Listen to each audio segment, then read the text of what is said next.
Hello, Hannah. We are doing Mrs. Piggle Wiggle Chapter 2. It is called The Won't Pick Up Toys Cure, and here's the front picture, and we'll show you if there are any more at the end. Okay.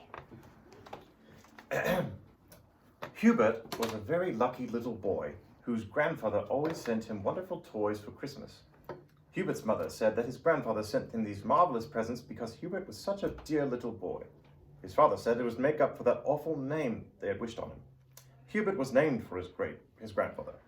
His full name was Hubert Egbert Prentice. Hubert loved the presents his grandfather sent him, but who wouldn't? He had an electric train with a track that went 4 times around his bedroom and into the closet and out again, and had 7 stations and every signal there was, and 2 bridges and a snow shed.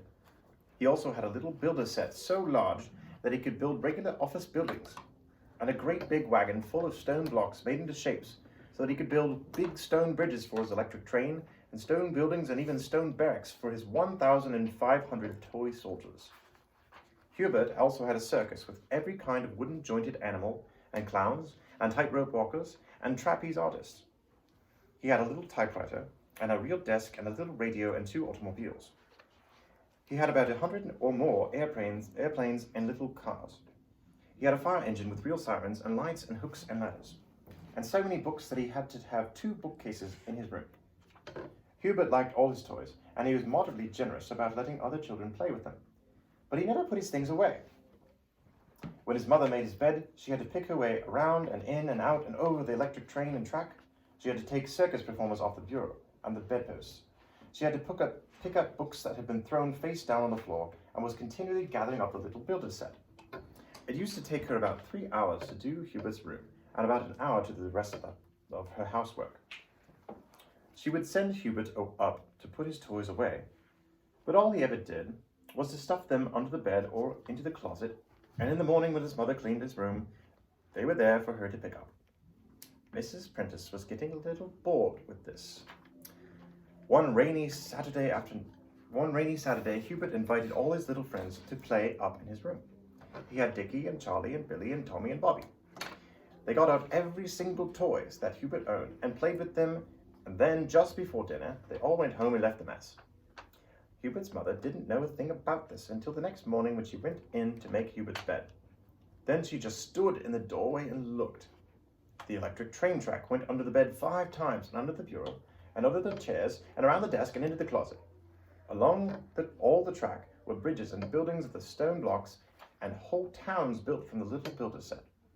On the bed and under the bed and on the bureau were the circus tent, the animals, the clowns, the tightrope walkers, and the trapeze artists. The floor was littered with books and little automobiles and airplanes and painting sets and chemical sets and word-bending sets and crayons and coloring books and little typewriter and printing set and teddy bears and balls and jacks and pear sheet games and jigsaw puzzles and soldiers. Perspiration broke out on Hubert's mother's forehead, and she began to feel faint. So she closed the door and slowly went downstairs. She took 2 aspirin tablets and then telephoned her friend, Mrs. Baggs. She said, "Hello, Miss Baggs. This is Hubert's mother, and I am so disappointed in Hubert. He has such lovely toys. His grandfather sends them to him every Christmas, you know. But he does not take care of them at all. He just leaves them all over the room for me to pick up every morning." Mrs. Baggs said, "Well, I'm sorry, Mrs. Prentice, but I can't help you because, you see, I think it's too late." "Why, it's only 9:30. Oh, I mean late in life.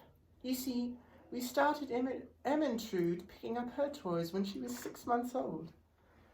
A place for everything and everything in its place, we've always told Ermentrude. Now, she is so neat that she becomes hysterical if she ever sees a crumb on the floor." "Well, I certainly hope she never sees Hubert's room," said Mrs. Prentice dryly. "She'd probably have a fit." and she hung up the phone. Then she called Mrs. Moonhead. Good morning, Miss Moonhead. Does Gregory pick up his toys?" "Well, no, he doesn't," said Mrs. Moonhead. "But you know, Gregory is rather delicate, and I feel that just playing with his toys tires him so much that I personally see that all of his little friends put the toys away before they go home." "That is a splendid idea," said Hubert's mother. "But I am trying to train Hubert, not his playmates." "Well, of course, Hubert is very strong and healthy, but Gregory is intelligent." "Is he?" said Mrs. Prentice crossly, because she resented this inference that her son was all brawn and no brain. Oh dear, I think Gregory is running a temperature. I must get to him. She hung up the phone. Then Mrs. Prentice called Mrs. Grapple. Hello, Marge, she said. How's Susan? Mrs. Grapple said, I've spanked her 7 times since breakfast, and I just heard a crash, so she's probably getting ready for another. How's Hubert? That's just what I called about, said Miss Prentice. Can you suggest a way to make Hubert want to pick up his toys? His room looks like a toy store after an earthquake. Why don't you call this Mrs. Piggle? I've heard she's perfectly wonderful. All the children in town adore her, and she has a cure for everything. As soon as I spank Susan, I'm going to call her. Hubert's mother said, Thank you very much, Marge. That is just what I'll do. I had forgotten about Mrs. Pigglewiggle, but I know she can help me. So she called Mrs. Pigglewiggle and said, Mrs. Pigglewiggle, I hate to bother you, but you seem always to know what to do about children. And I'll confess that I don't know what to do to make Hubert put his toys away. Mrs. Pigglewiggle said, Hubert is the sweet little boy with all the wonderful toys his grandfather sends him, isn't he? Why, yes, but I didn't know that you knew him. Oh, yes, said Mrs. Pigglewiggle. Hubert and I are old friends. In fact, he's building an automobile in my backyard out of orange crates and empty tomato cans. Hubert is a very good carpenter. Hubert's mother thought of the 2 little automobiles with rubber tires, real horns, leather seats big enough for the 2 boys, and lights that turned on with a switch that Hubert's grandfather had given him, and she wondered why in the world he would want to build an automobile out of old orange crates and tomato cans. She said, however, So that is where he and Dickie go every afternoon. I certainly hope he behaves himself. Oh, he does. We are all very fond of Hubert, but this problem with his toys, let me see. Mrs. Pigglewiggle was quiet for some time. Then she said, I think that would be the best thing for you to use is my old-fashioned won't pick up toys cure. Starting now, don't pick up any of Hubert's toys. When his room becomes so messy he can't get out of it, call me. Mrs. Pigglewiggle said goodbye and hung up the phone. Hubert's mother, looking very relieved, went gaily about her housework, baked a chocolate cake for dinner, and did not say a word to Hubert when he came home with 10 little boys, and they all trailed upstairs to play in Hubert's room. The next morning, when Hubert came down for breakfast, his mother noticed that he had a little pan of watercolored paint stuck in his hair, and his shirt had purple ink from the printer set on one shoulder. She said nothing, but tripped upstairs after breakfast and quickly shut the door of his room. The next morning, Hubert's mother had little trouble shutting the door of his room, and she noticed that Hubert had circles under his eyes as though he had not slept very well. The next morning, Hubert was very late coming downstairs, and before he opened his door, his mother heard a great clatter and scraping as though he was moving furniture. He had little boulder bolts stuck to his sweater and 2 paint pans in his hair. He was so sleepy he could barely keep his eyes open, and he had a red mark on one cheek. His mother looked at it closely and saw it was the shape and size of one of his stone blocks. He must have slept with his head on one of the bridges. On the 7th day after Hubert's mother stopped putting away his toys, he did not come down to breakfast at all.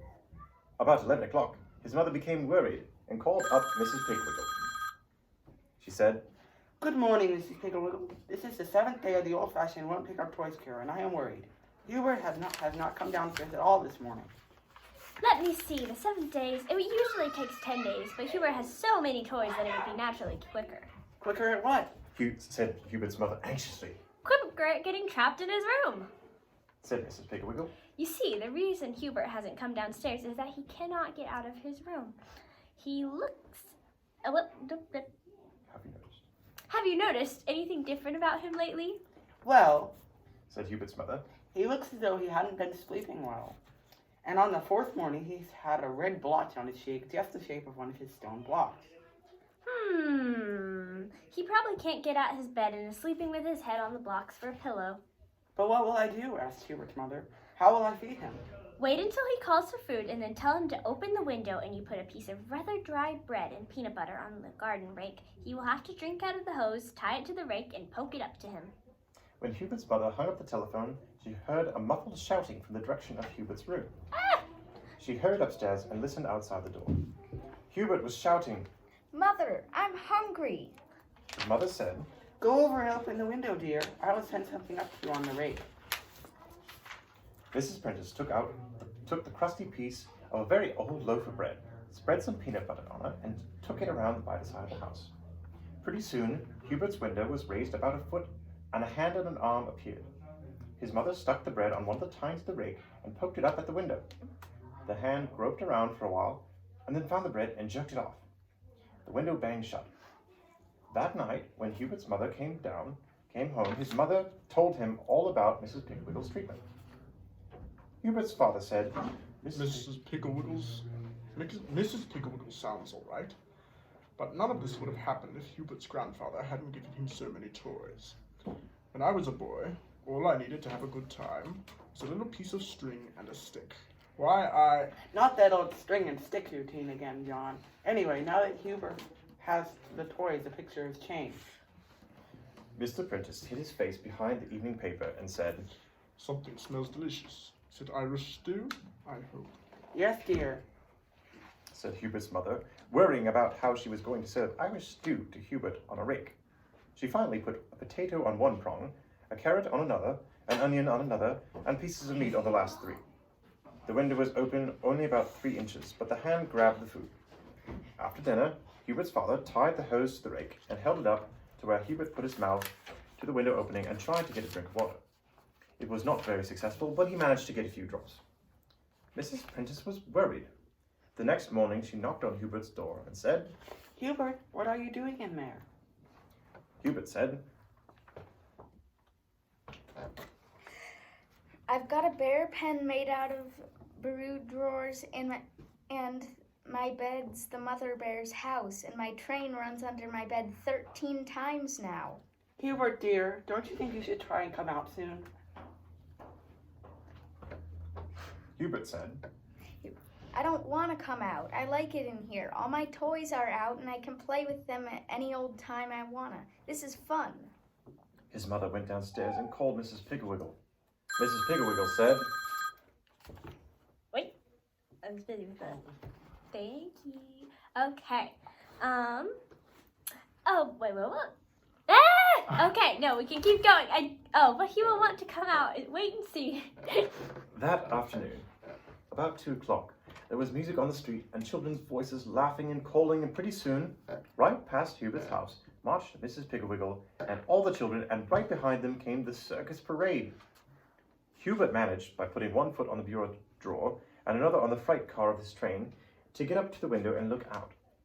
He waved to Mrs. Pigglewiggle and she called, Hurry, Hubert, we are all going to march over town, and then we are all going to the circus. Hubert turned around quickly with the idea of getting to the door and joining the fun. But the freight car went scooting under the bed, and the bureau drawer tipped over and hit him smartly in the shins. Hubert began to cry and to kick his way back to the door. But everything he kicked seemed to hit back. He kicked a building and a big block fell on his toe. He kicked at a little office building and it fell over and clouted him on the back of the head. He kicked a book and it hit a lamp which fell and knocked a heavy wooden elephant off the bedpost onto Hubert's shoulder. He could hear the music of the circus parade growing fainter and fainter, and so he bawled louder and louder. Then he heard a tapping at his window. He crawled over and reached out. It was the rake with a note on it. He took the note and opened it.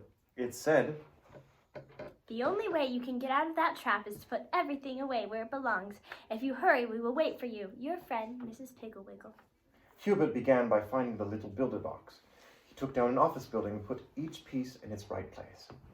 Then he put away the stone blocks, then the train tracks, the circus, the soldiers, the paint sets, the chemical set, the printing press, the books, the fire engines, the automobiles.